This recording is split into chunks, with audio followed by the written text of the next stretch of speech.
வணக்கம் நேயர்களே. மூன்றாம் உலக யுத்தம் தயாராகிவிட்டது. டொனால்ட் ட்ரம்ப் அதிரடியான அறிவிப்பை விடுத்திருக்கின்றார். இந்த அறிவிப்பின் பின்னால் அவர் சொன்ன விடயம், அமெரிக்காவை ஆண்ட திறமையற்ற ஆட்சியாளர்களால் தான் இந்த மூன்றாம் உலக போர் தொடர்பான பெரிய சர்ச்சை ஏற்பட்டிருக்கிறது. இது தொடர்பாக அவர் யாரோடு விரிவாக பேசியிருக்கிறார் என்பதை இந்த காணொலி வாயிலாக பார்ப்போம். அமெரிக்காவின் புளோரிடா மாகாணத்தில் இஸ்ரேல் பிரதமர் பெஞ்சமின் நெதன்யாகு, அவருடைய மனைவி சாரா உட்பட ட்ரம்பினுடைய விடுதிக்கு சென்றிருக்கின்றார்கள்.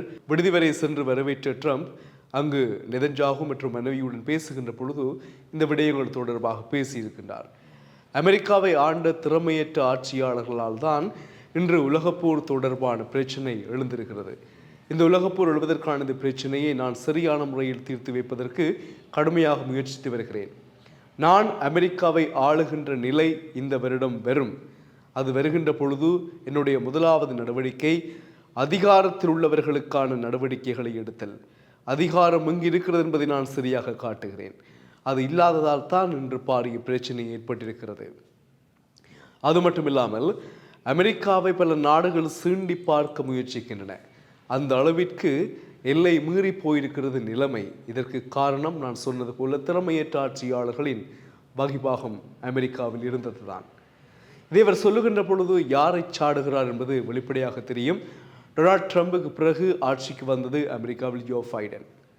ஜோ பைடனுடைய ஆட்சியை மிகவும் ஒரு கீழ்த்தரமாக அல்லது அவருடைய ஆட்சியில் தான் இவ்வளவு பிரச்சனைகள் வந்தது என்பதை டொனால்ட் ட்ரம்ப் தெளிவாக கூறியிருக்கின்றார். இப்பொழுது டொனால்ட் ட்ரம்புக்கும் அமெரிக்க துணை ஜனாதிபதி கமலா ஹாரிஸுக்கும் இடையிலான போட்டி மிகவும் ஒரு இறுக்கமாக இருக்கிறது.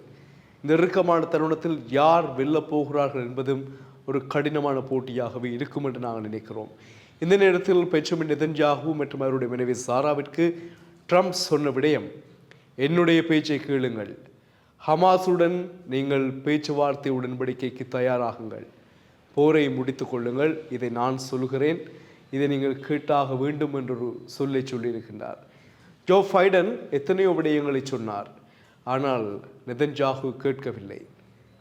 இப்பொழுது ட்ரம்ப் ஒற்றை வார்த்தை சொல்லியிருக்கின்றார், ஹமாஸுடன் போர் நிறுத்த உடன்படிக்கை தொடர்பான முனைப்புகளில் ஈடுபடுங்கள் என்று ஆமோதித்து தலையாட்டி விட்டு சென்றிருக்கின்றார் நெதன்யாகு.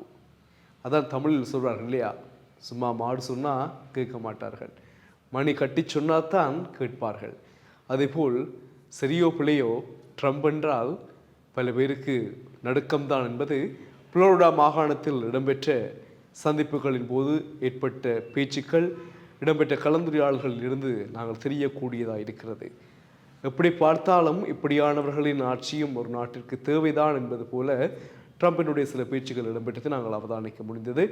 மூன்றாம் உலக போர் ட்ரம்ப் ஆட்சிக்கு வந்தால் ஏற்படுமா இல்லையா, அதுதான் சஸ்பென்ஸ். பொறுத்திருந்து பார்ப்போம். மீண்டும் சந்திப்போம்.